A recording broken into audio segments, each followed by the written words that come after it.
Well, it goes without saying that for the last 2 years, the pandemic has impacted nearly every aspect of our lives, medically, socially, economically.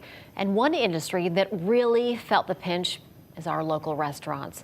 Now, joining us right now to talk about the food service industry and how it's faring today is Scott Dolch. He is the president and CEO of the Connecticut Restaurant Association. Scott, good morning.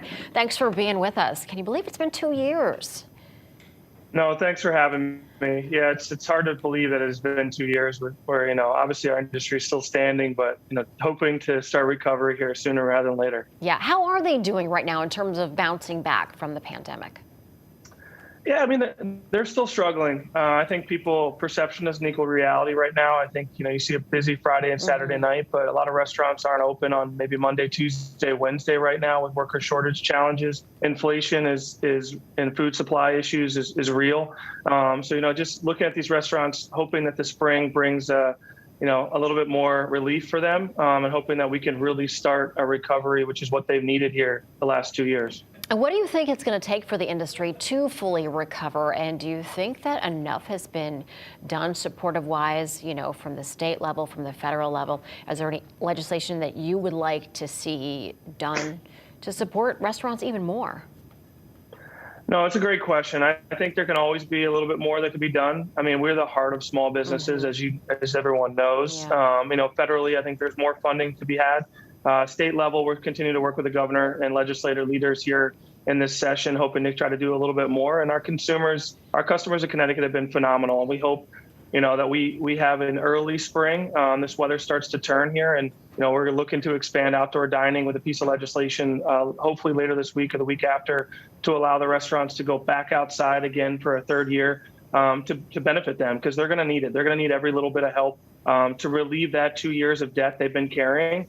And to try to really put a foot forward and start to build back their success, and hopefully their revenues, so that they can still be standing, for years to come. Well, Scott, I think we all know of a restaurant in our neighborhood or a cafe down the street that unfortunately has closed because of the pandemic. But let's talk about numbers. Just how many businesses have closed in the last 2 years because of what they've been dealing with?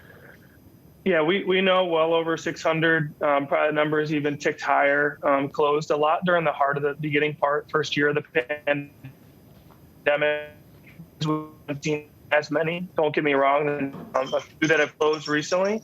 But I would say that, as we go forward, thousands of restaurants are in a very tough financial state right now.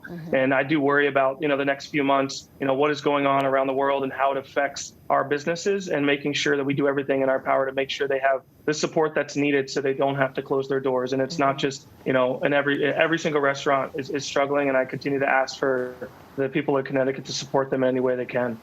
Yeah, Connecticut businesses are strong, resilient, and of course, people here in Connecticut, we love our restaurants as well, and we're just going to continue to support them, and that's pretty much the best thing that we can do, right? It absolutely is. And the good thing is, consumer confidence is really starting to come back. But, and we look into dates on the calendar. We know we had a great Valentine's Day weekend. We know that St. Patrick's Day is coming up, first time to have a parade here in 3 years. Yes. How that affects our businesses. We need people to come back into the offices in all our urban centers because of, what it means for Hartford and New Haven and Stamford and our cities. So we're hoping for that to come soon, because that does affect. And then obviously travel and business travel and tourism, needs to hopefully have a great year, because we're the secondary impact. Everyone goes to a restaurant when those things happen, and supports them. So we're looking forward to a great 2022, maybe better than we faced the last 2 years, and our industry will benefit from that.